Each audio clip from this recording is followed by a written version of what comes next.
Have you ever wished you could turn back time to fix one mistake, one missed chance, one later that never came?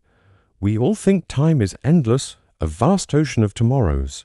But what happens when that ocean runs dry? This is a story about a boy who learned that lesson the hard way when time itself decided to teach him. His name was Ryan, a bright teenager brimming with dreams, but equally full of excuses.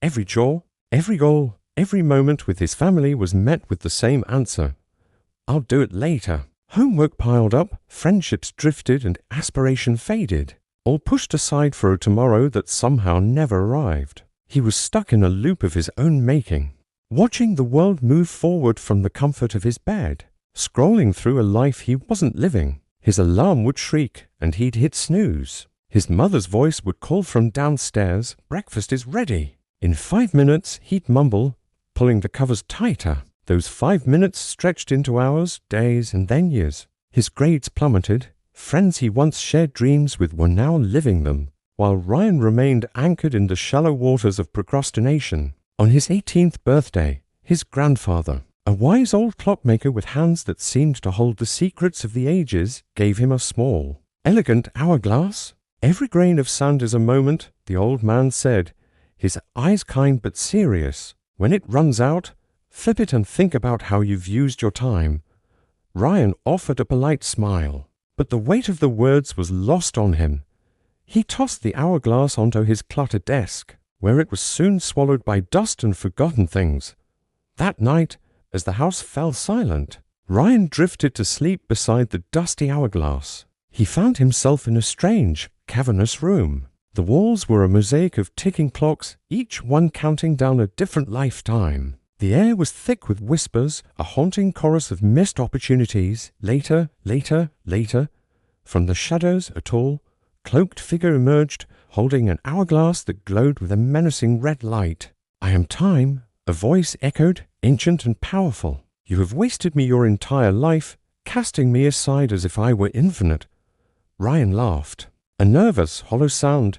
"It's just time. I can always catch up, right?" The figure said nothing. Instead, it slowly, deliberately, turned the red hourglass upside down. The glowing sand began to fall. "Then prove it," Time's voice rumbled. "When the last grain falls, your chances end." Panic seized Ryan. He bolted from the spot, a desperate sprint against an unbeatable foe. He tried to do everything at once: study for the exams he'd failed, apologize to the friends he'd ignored, help the parents he'd taken for granted.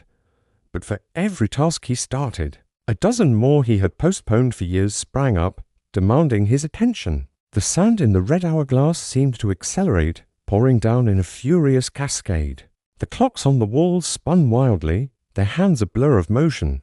"Please," he screamed, his voice cracking with desperation. "Just give me more time." He was on his knees now, the phantom sand falling through his trembling fingers. He looked up at the shadowy figure, his eyes pleading. A final whisper reached him as the last grain of red sand fell, plunging the room into darkness. "You already had it." Then silence. A gasp tore from his throat as he woke up, drenched in a cold sweat. Morning light streamed through his window, painting the room in a gentle, forgiving glow. His heart hammered against his ribs. He looked at his desk. The hourglass from his grandfather was there, but it was different. The last grain of sand was frozen in midair, suspended between the two chambers, shimmering with a soft, ethereal light. He reached out and touched it. As his finger made contact, the sand began to flow again, slowly, peacefully. It wasn't just a dream, it was a second chance. From that day forward, Ryan was a different person. The ghost of later was banished, now became his mantra. He didn't wait for the perfect moment, he made the moment perfect. He devoured his textbooks, he mended broken fences with his family. He transformed his dormant ideas into a small but thriving business. He turned every postponed dream into a present-day reality. Years later, a successful and fulfilled man, he still kept that old hourglass on his desk. It was no longer a forgotten trinket, but a constant, humble reminder that our time is a gift, and it only moves in one direction. Remember, time doesn't hold grudges or seek revenge. It simply moves on with or without you. leaving behind those who choose to wait. Every grain of sand in your own hourglass is a chance, a choice, an opportunity. Don't let them fall while you're still waiting for tomorrow. Your story starts now. Thank you for watching. If this story resonated with you, please consider liking this video and subscribing for more content that makes you think. We'll see you in the next one.